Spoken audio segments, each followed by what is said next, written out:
So we got the drive pipe that's up here close to the water tower, and what I found the other day before we did the barn raising was that I was on my big pump. I can activate the check valve and start filling this line, even though it shuts off until the pressure builds, and then it'll just take off. But that pump, because this supply pipe is so big and the pump was so little, it just didn't want to do it. So it would just take forever. So I'm going to pre-fill this with the hose up here to generate that back pressure to the little pump, and then we'll go down there and then fire it up.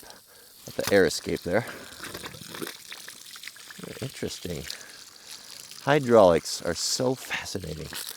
This is interesting. So as we fill the pipe from the top, because there's no place for the air to go, it's building pressure. That water is going down the tube, compressing the air on the other side of it.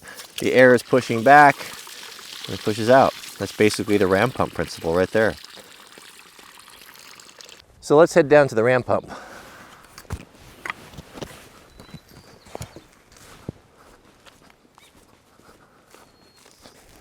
Kind of forgot about this fir tree that we took down last year. Still got a lot of firewood to process and limbs to clean up down here. Oh, check it out. So the ram pump, when I left it for we went over to the neighbor's house, it shut off because I had no back pressure for it. Come down here and it's running. Oh no, I didn't. It's been running the whole time.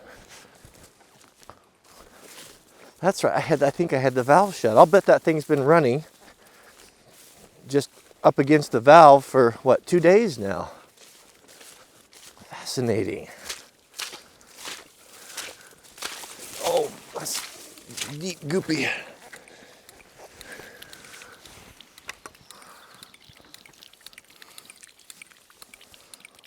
Well, one thing we've learned is it certainly is resilient. That has been running non-stop. All right, so I've got water in the line. What I did is I cracked this a little bit in just the smallest amount, and it may have been filling the whole time. So if we open this,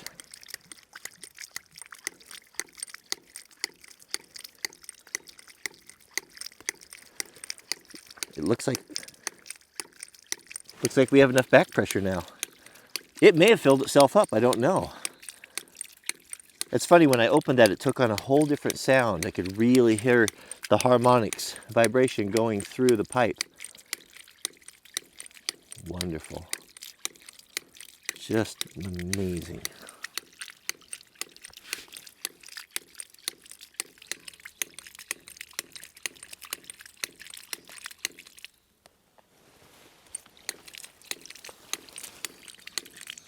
Okay, so I've been fiddling with the pump here for about 15 minutes, and this is what I've learned. It does not like it with the valve all the way open to the supply. When I open it all the way, now listen to the rhythm. It's trimmed really well now. It's running efficiently. Click, click, click, click, click. Now if I open this all the way, listen to the difference.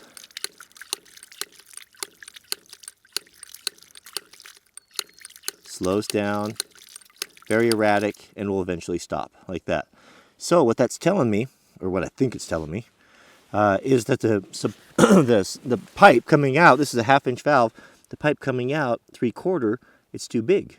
There's too much water in the column, I'm not sure. However, if I take this and turn it at about a 45-degree angle and make that much smaller, that orifice smaller, essentially trimming the pump, it likes that. Maybe it's a fine line right there. I mean, it's just a tiny little bit of a turn of that makes a difference.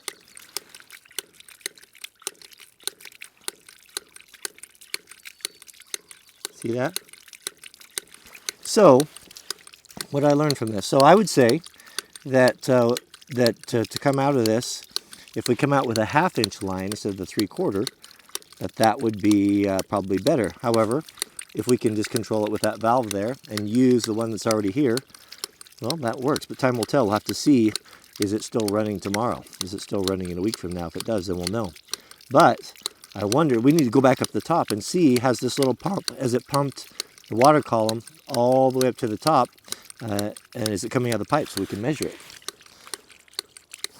Let's go find out. I can't wait to see. Oh, it's just mesmerizing. It's like a heartbeat. So it was cold last night. It got down to 29 degrees at our house. It's incredible.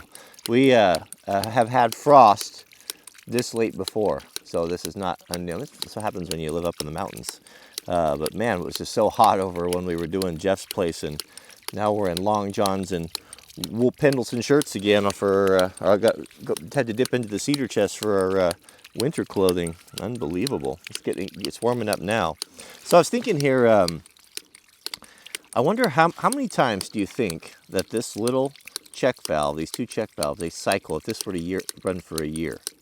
So I'll leave the math doing, the figuring. I'll leave the figuring to someone out there. If you're really good with this, you can figure it out. So what I'm going to do is we're going to check the time here with the Hamilton. I'm going to give you clicks in 15 seconds. Mark.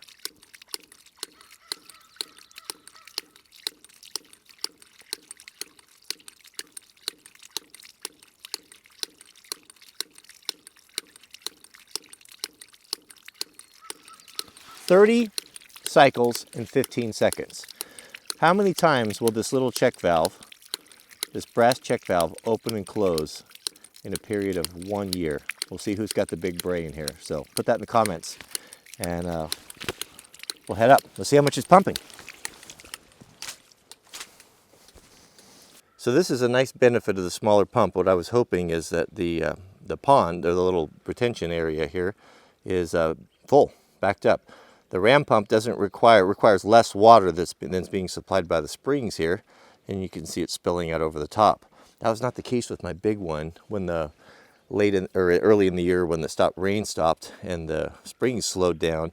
It would out pump it, and then it would pump the pump, and then it would suck air in the pipe, and it would stop, and I'd have to come down and restart it. So it was kind of a maintenance issue. So this little one, if it pumps enough water for Mrs. W's use in her drip irrigation system, it should just run continuous nonstop without any fuss. Not to mention that it's going to be much less likely to clog up now that the pipe is under the water there. But I think there's some stuff in there. I'm going to go clean that out real quick. Yeah, that's going to be a big help. All those floaties now are not going to... One time when I had the big pump running, I didn't have the screen on, and it was going full tilt, and I put my hand on there, and the suction was so great that I had a hard time extricating my hand from the pipe. Left a welt on the palm of my hand for a week. Yeah, that looks good. That's nice. That's what we like it. You know, it just dawned on me while we're down here, let's check out those mushrooms. Remember, I don't know, when was that? A year and a half ago? It's quite a while ago we planted where we started the mushrooms in the rotten logs right up here, and I haven't checked them. I don't think I've checked them since then, so let's go see. I don't have real high hopes. We've got several friends that have CSAs, and so they grow mushrooms. Some of them have no luck at all. Some of them are some of the premier mushroom growers in the country. The mushrooms do really well. But what we did, if you missed that video, I think you might enjoy it. And one thing that I didn't realize that I may have done wrong that was pointed out to me was I sealed all these mushroom plugs. Let me bring you up to speed here. So what we did is we had some mushroom fungus plugs that we got. And what the idea is you drill a hole in logs and you put these plugs in. You can see them right here, here and here, and put them in a cool area like we have down here by the stream. And then you can grow your own mushrooms. So we did all these plugs, and we kind of crisscrossed these logs up here, kind of log cabin style. And then I sealed them with beeswax, and it was hot over the fire. And it may have been, maybe it was too hot, and it neutralized them, or it killed the good bacteria, the spores. I don't know. That was probably not the best choice. But we're going to try it again. Maybe with some different mushrooms. Here we go. You can kind of see here on the downhill side, here's some of that wax that we sealed with. But I don't see any mushrooms growing here. And maybe it wasn't dark enough in here. Maybe it just wasn't wet enough. But, well, there you have it. There's a mushroom update. That's a no-go. Got the world's biggest selfie stick here. A 10-pound tripod. So let's give you kind of a lay of the land here. Ram pump's down there at the head of the pond. That's the pond. It's really low. There's the dam. There, that goes into quiet woods right in there. Here's the original homesteader barn. This barn here is over 100 years old. It was the original barn. Now it's enclosed inside my orchard. Mount Fuji to the north. My wood shop's in there. Home, my big shop, fab shop. Still got my junk pile there, don't I? That's going to go away as soon as we get the trailer all unpacked. A lot of it I just don't need anymore. So that goes up here to Mrs. W's garden. There's the greenhouse. And then the water tower. A lot of folks have asked about that. Hadn't seen the water tower, wanted to know about that. And I built the water tower out of, you can just see the top of it there, maybe poking out. Built the water tower out of some big heavy galvanized pallet racking. I'm going to hook all this up here. I've got to redo it because I ran over the pipe with a lawnmower. And I'll do another video on that when we hook it all up, because I got a quick disconnect for the fire. Oh, look at it. Look at it. It's working. How about that? It really is working, huh? I got up here quicker than I thought it was. I didn't put very much water in that supply pipe. Okay, so yeah, mistakes were made last time, right? This is 96 ounces, this container. I thought that was so strange. Who makes a 3/4 of a gallon container? That's odd to me. Yes, thank you for the comments. You pointed that out there. 96 ounces. So what did the big ram pump do it in? The big ram pump did it in 30 seconds. It did 96 ounces. So the little one, that was 1.25 inches. Let's see, what's the little one going to do it in? So we'll get our trusty Hamilton out here. We're going to start at the 6, 3, 2, 1. All right. So that is 5 seconds in. So we'll see how many ounces this will do in per minute. 10 seconds to go. 5, 4, 3, 2. That's it. Okay, what do we got? I am not going to do the math on this, but we can see. So what do we have here? We got 30 seconds, and we did this here. That's the metric system. If you've never seen that before, I've included this for my European subscribers and the rest of the world. You can figure it out on your own right there on the left. Europeans on the left, Americans on the right. Everyone will be happy now. So what do we have there? We got 4. Well, these 5 are these 2 increments of 2? 4, 6, 8, 10, 12. 14, 16. So we got what? 4, 6, 8, 10. I would say, hold it level there. I would say we have 12. 12 ounces or 24 ounces in 60 seconds. So what's the difference? Let's figure that out. I'll leave it up to you guys to figure it out. What will this pump, this little pump per day, per week, per month, and annually? What's the volume of water? And let's convert that to gallons and see how much, what's the difference? What's the percentage difference between the 3/4 inch pump and the 1.25 inch? Remember, the 1.25 inch was 64, was it 64? 32? Good grief, I can't remember. I forget what it is. It was, I think it was 64 ounces in 30 seconds. You guys know, I can't do math on the camera. But that's incredible. That's absolutely incredible. Good job, ram pump.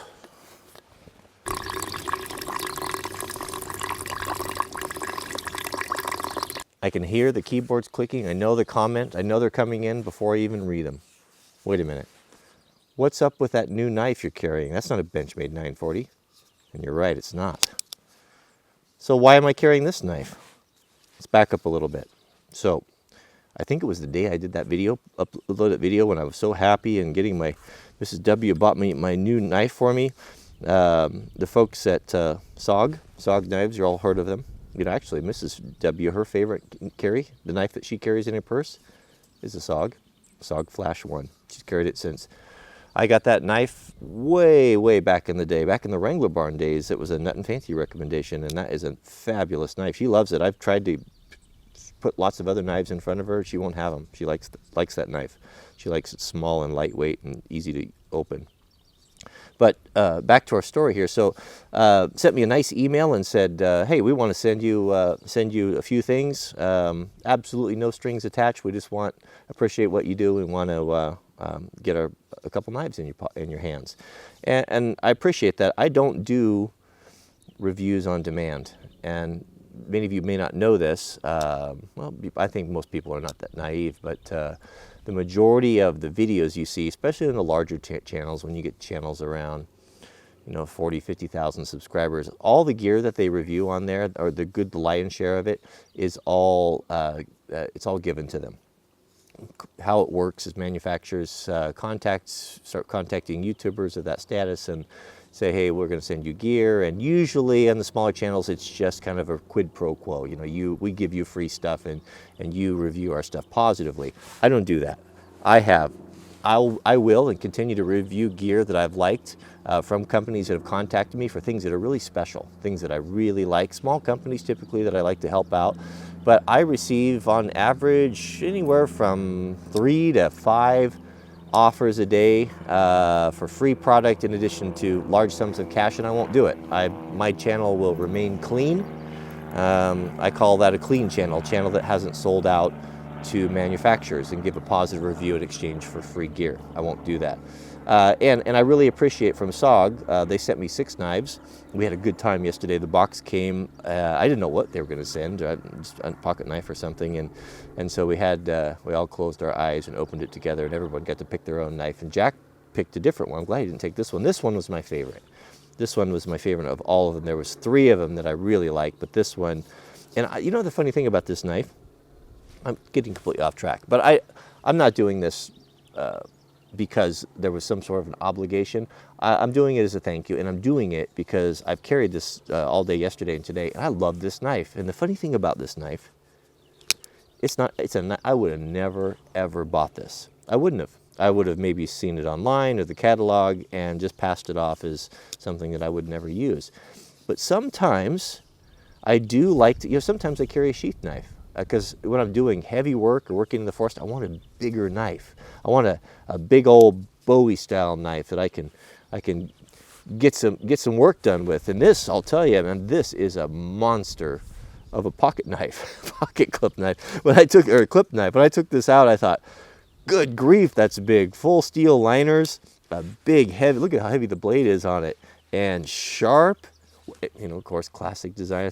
I'm not a knife guy, but I think that's that kind of a. It looks kind of like maybe a drop point, they call it, or a Bowie knife. But it's a great knife. I put that in my pocket of my tin pants today, and I thought it's going to be too big. I'm not going to like it. But it's so long and it's kind of skinny. It's not super fat.